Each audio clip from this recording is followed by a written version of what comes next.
Guys,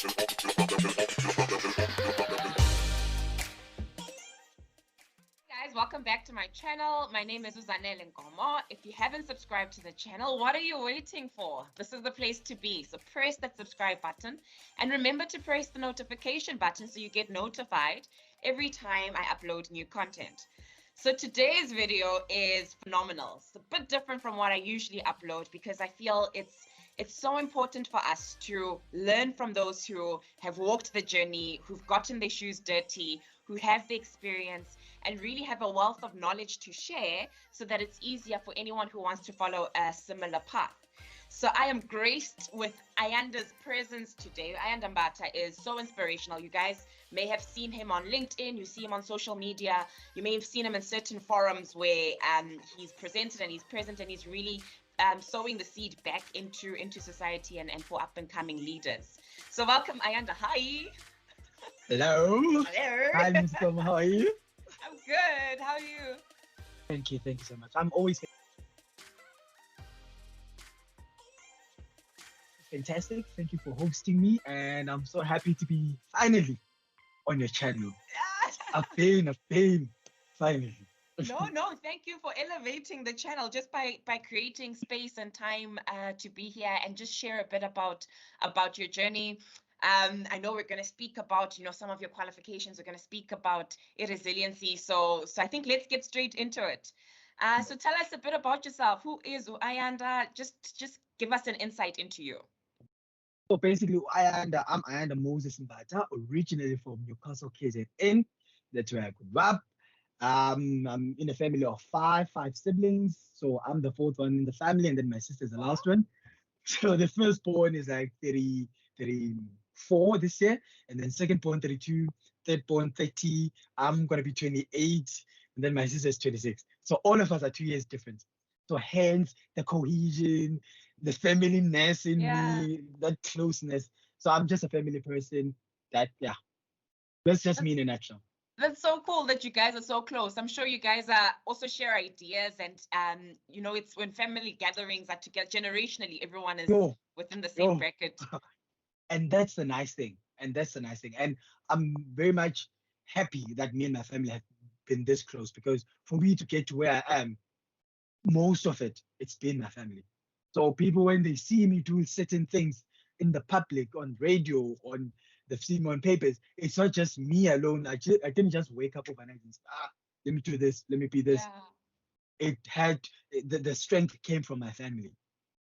You know what? There's so many people that forget, Ogoti, the most important things are the ones that influence us from when we're coming up, from when we're growing and developing, as opposed to I've got this aspiration in my career and it will only be through work and professional lanes that I'll progress. And if anything, it's whether you're okay mentally, physically, emotionally, and within your personal space that you tend to find additional growth. Thanks for sharing. Thanks for sharing that insight. Okay, so tell us a bit about your career journey. So what did you study? What do you do now? What does that look like? So basically, when I left matric, I was in a school called Waterspala Mayuba. Lucky, I was fortunate enough to go in a multiracial African school. Wow. Because my class back in 2005 were the first English class. So it was more of an experiment.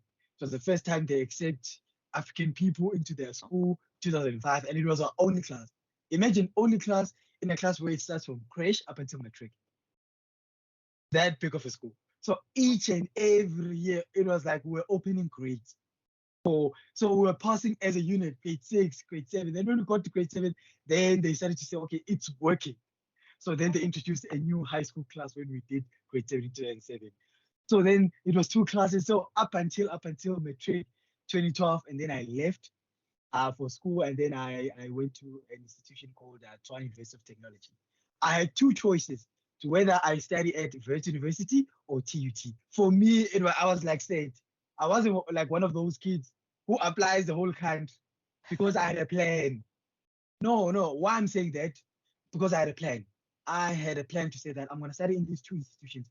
Why these 2 institutions? One is a technical one and one is a traditional university. That's it. Like I knew if I go, okay, I would go PH. If I don't go PH, then I'll go firstly national diploma in a technical. So then with my matric result, I think I got 34 EPA, so I couldn't make it like with FH University. So maybe I'm penul and stuff. So it's young penul on my matric here. Which as in next year, with your results so far, I was excited. I played, started the first year in 2013 TUT, did my national diploma, and then I finished my national diploma back in 2015. And then before I could finish my national diploma, you know that in a technical you must have a 1 year worth of experience, which is a work integrated learning, P1 and P2. That's what we used to call it back then. So luckily, Mina, in Safuna University, I then got a bursary with a company called Palo World. Finally, after applying for bursaries since 2011 on my grade 11 year, when I'm there, I have been applying, sending those applications, hey, reject. So anything that is a reject, I've been used to it for so many times. So that's why it has never affected me. Hey, I got a reject letter. Oh, no, must be bad. Nah, not me. So with that, it helped me so much. So 2015 close to 2014, close to the end of the year, I got my bursary. So my 2015, when I did my last semester, I was acing everything. I had so many PDs because you're no longer stressing. Ish, and it's also for what am I gonna, where am I gonna ish, rest? Is it paid? What am I gonna eat this weekend? Like the moment you don't stress about that, trust you me, you start to excel. You've got food, you've got laptops, you've got everything. So your problem is just studying the material, focusing in class, understanding the content. That's it. So then after that, I did my P1 and P2, and then after that, I then, as time goes on, I'll explain what had happened in between my jobs. Né? Okay. For now, I'll just put it as I did my P1 and P2. I was also a mechanical engineering designer back in Palo World, meaning that they would put you, while I was doing my P2, they would put you so that I can do different processes, different projects. Because I was also very good when it came to process engineering. Even though I've never been that chemical engineering kind of person, but I was very good at process because I did a process for the hydraulics department. And it improved every month. They could save roughly 30 to 40,000 rand in terms of how they were conducting their processes in terms of disassembling and assembling all the hydraulic component. Why? And also Palo, the department that I was in, it was also a branch of Palo Equipment where it was remanufacturing Caterpillar trucks. For those who don't know, so that they just understand, the remanufacturing Caterpillar trucks. Those Caterpillar trucks, you see them on construction sites and also mining sites. So where was this? Isando? It's mostly Boksburg, but a portion of it was Isando, but I was mainly focused at Boksburg. I was based there in Boksburg. So it was easy enough. Let me jump in there. Sorry to interrupt you. I don't want to miss this point, right? Because there's this perception that if you go to a UCT, you'll have a better career than someone who goes to a DUT, as an example. Do you feel that going to TUT was a disadvantage versus a BETS? No, for me, it wasn't a disadvantage. Why? Okay, one, I knew that obviously perception within the industry that we're in, especially the engineering industry, I don't want to lie to you, that perception is there from companies. But individually, I've never felt it because I always said to myself, I will always continue to work harder than the person next to me. So for me, it was always up to me. I always say to people, it's up to you. Whether you go to a technical or you go to a traditional institution, it's up to you. But for me, the advantage was we were more practical based, which meant that I got to do the national diploma with a work experience.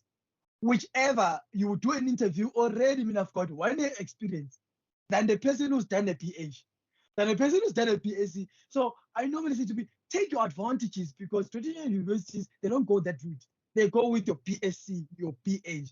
But for us, national diploma, Upuma, already you've got that 1 year experience and already you are more in touch with the workers. You know how things are done on the floor. So that's the advantage I always had. So like you said, was it a disadvantage? I mean, I took it as an advantage. That's why I'm saying to you, these kind of things. So you have to spot your advantages wherever you are in any situation, any job. Spot where you can be an advantage. Don't spot your disadvantages in pain and just say, oh, see those disadvantages. Okay, this is what the perception is, but this is what I can do to change that perception. I mean, I managed to change that perception because even in my pursuit, I was like, we were actually 2 people from a technical. The rest were traditional universities. Imagine, we were like the 2 of us, and we were like friends back in university. We were in the same class. So when we applied for Palawan, we both applied. So It was a matter of where technical kids also mixed with the traditional university people. And the way we were doing things, it was always different. So some of the things we were also learning from us because we coming with a practical background, but also we're not taking that, we're also taking that advantage. Okay, they're coming from traditional universities. Let us see how we can learn from each other. Don't compete. Like, don't have that mindset, but work together. The working industry is like that. It's not like school. Be the best, number one, top five. No. How can you apply? Collaborate. Yes. Know how to work with people, and then you'll succeed. That's how I've also had the success that I've had so far in my career, in my early career. And then when I moved from Palaworld, I went to a company called Rheinmetall Denomination, Okay. which is an ammunition company. That company were manufacturing bombs from scratch. Those bombs, the ones that you see for militaries in the world, the ones that you're scared of, yes, those are the bombs. That's what we're doing there from scratch. So I had a position for project management internship, which I did for a year. So I was more on selling, making sure that we sell to clients. Once we sell to clients, we sign contracts. Once we sign contracts, we sell the projects from initiation up until closeout, making sure that we deliver for the client. If the client needs a specific ammunition, this specific design. Hence, every time I speak about this part of my career, you will see I always go over the top. You'll never see me go too deep because you sign confidential clauses. Okay. There's so many things that you have to sign because you must be secretive. Even if after you left, you must be that secretive about the things that happen in terms of design, how things are actually done, because it is a secretive thing. So it's not information that you can just lay out there Yeah. the way you want to, because there's competition in other countries in the world, because we're supplying like countries, militaries all over the world, Wow. even But it our sounds South African national exciting. defense. It was It sounds exciting for very engineers. exciting. Mm, top. And then after that year, I then did. I then got a position for permanent position. Finally, permanent position as a mechanical engineering technician. Then I moved to a department called product development, because for me, I wanted to do a BTech. So for me to do a BTech to create VUT, I said to myself, I want to find myself in product development kind of technical space, because obviously project management space wasn't that too technical, you know. But then I wanted to find myself in a technical space where I can apply more and understand where we start our bombs from scratch. Meaning I was working in a department where on the project management department, they would actually come to us to say, this is the contract that we got from a client, this is what the client wants. Then we develop something new for a client, or we develop something existing for a client, but changing a bit. So we would also testing bombs, we would go to secret locations in Northern Cape, we would test our bombs, test our munitions, test that it abides by certain specifications. I was also developing specification sheets just to make sure that I was working also hand in hand with the lead engineers who were also doing most of the designs from scratch. I was making sure that as we start to develop certain samples, we manufacture them, we fill them up, we transport them. You must make sure that you have communication with your logistics side, organize all of that. So you had to be in touch also with your floor superintendents, understand what's going on. If it's a filling process, what must be done? And if it's a casting process coming from a different location, the cast iron is already sent. The shell casings are already sent to us. Then we do all the chemical processes. So it was also a lot of chemical engineering involved, but it was very nice for me because I learned a lot. What would you say has been the toughest part of your job? So within your career, what would you say has been the biggest challenge?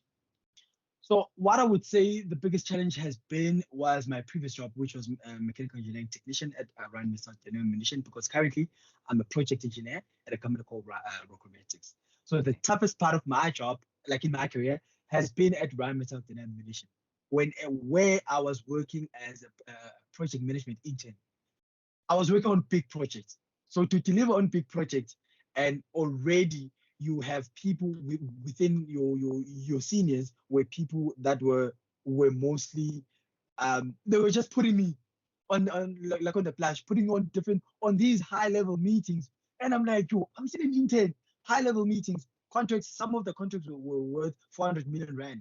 Wow. So imagine dealing with 400 million rand contracts, and you know that you have to deal. So I mean, I was based more on executing.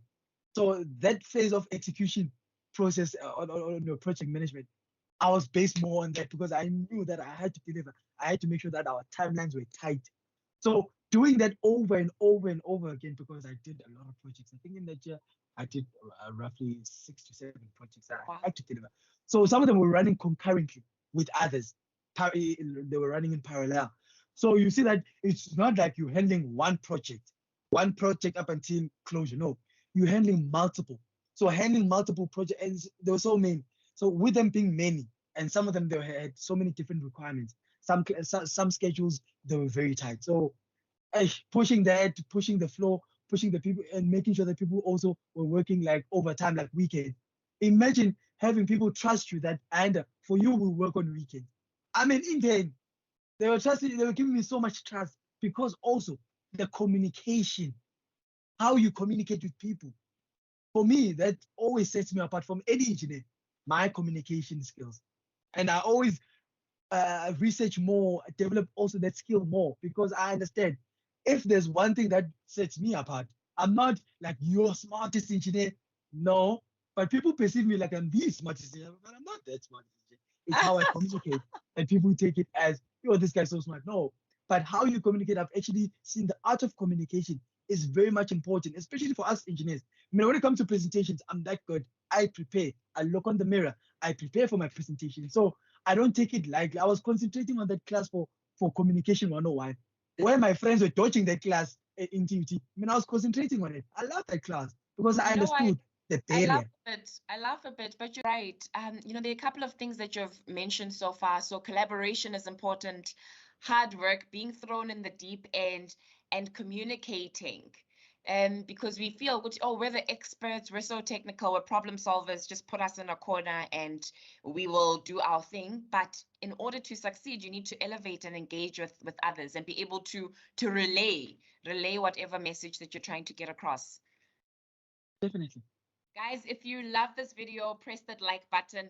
Leave a comment below. What were some of your key takeouts from what Ayanda shared with us today?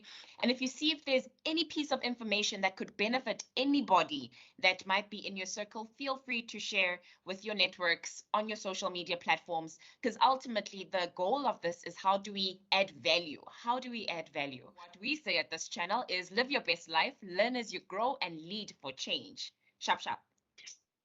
Thank you. Thank you.